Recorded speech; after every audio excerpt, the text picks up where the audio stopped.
বাংলাদেশে যারা রাজনীতিবিদ আছেন তারা মূলত কিসের জন্য রাজনীতি করেন? রাজনীতিটা আসলে কি? রাজনীতির মানে কি? আমরা যেটা জানি যে এটার অর্থ হলো জনগণের সেবা করা। কিন্তু কোনো রাজনীতিবিদ, বিশিষ্ট রাজনীতিবিদ যখন জনগণের সেবা করার উদ্দেশ্য নিয়ে রাজনীতির মাঠে আসে, তখন যারা নির্বাচনের পরে পদ পায় এবং তাদের দল গঠন করে, তারপরে জনগণের সেবার পরিবর্তে তারা কি দেয়? তারা তৈরি করে আয়নাঘর, তারা মানুষের বুকে গুলি ছুড়তে দ্বিধাবোধ করে না। এই ধরনের রাজনীতি করে লাভটা কোথায়?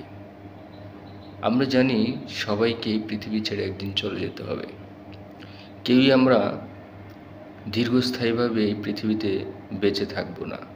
তারপরও আমাদের মাঝে এই অর্থের লোভ, হিংসা, দ্বন্দ্ব এগুলা থেকেই যায়।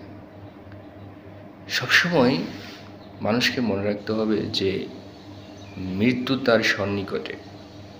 যে কোনো সময় আপনার দেহ থেকে প্রাণটা চলে যেতে পারে। সুতরাং এই জিনিসটা ভেবে আপনাকে কাজ করতে হবে এবং মানুষকে ভালোবাসতে হবে।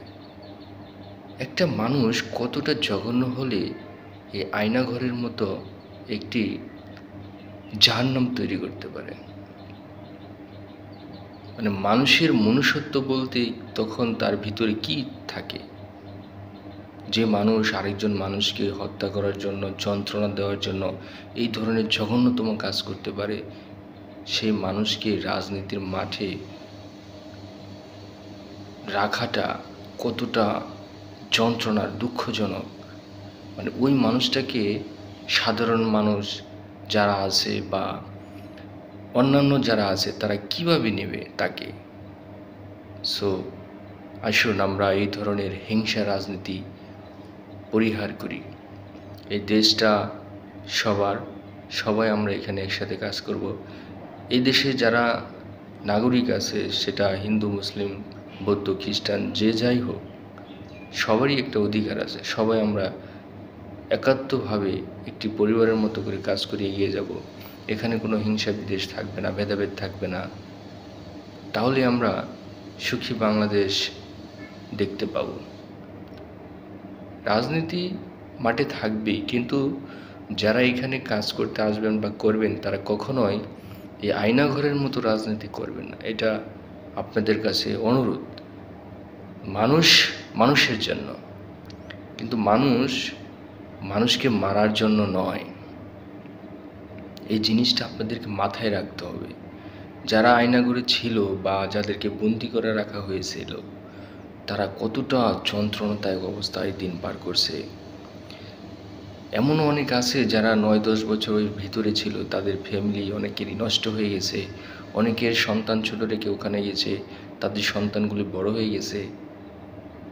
আবার এমন অনেক আছে যে তার ফ্যামিলি তাকে ছেড়ে অন্য জায়গায় বিয়ে করে নিয়েছে। এখন সে বের হয়ে দেখে যে তার ওয়াইফ নেই।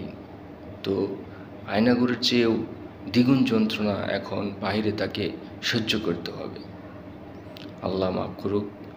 মানুষকে এইভাবে দুনিয়ার বুকে বেঁচে থাকতেই যে যন্ত্রণা দিতে পারে এবং যন্ত্রণাদায়ক এরকম একটা পরিস্থিতি তৈরি করতে পারে, এরকম মানুষকে আল্লাহ তাআলা কি করবে? তাকে মৃত্যুর পর কি ধরনের যন্ত্রণা দেবে সেটা আল্লাহ ছাড়া আর কি বলতে পারবে না। আশা রাখি আমরা সবাইকে ভালোবাসবো, সবাইকে সাহায্য সহযোগিতা করব, সবাই একসাথে সামনের দিকে এগিয়ে যাব। এ দেশটা আমার, আপনার, সবার। তো আসুন আমরা সবাইকে ভালোবাসার চেষ্টা করি, যাতে আমরা সবাই একসাথে এই জায়গায়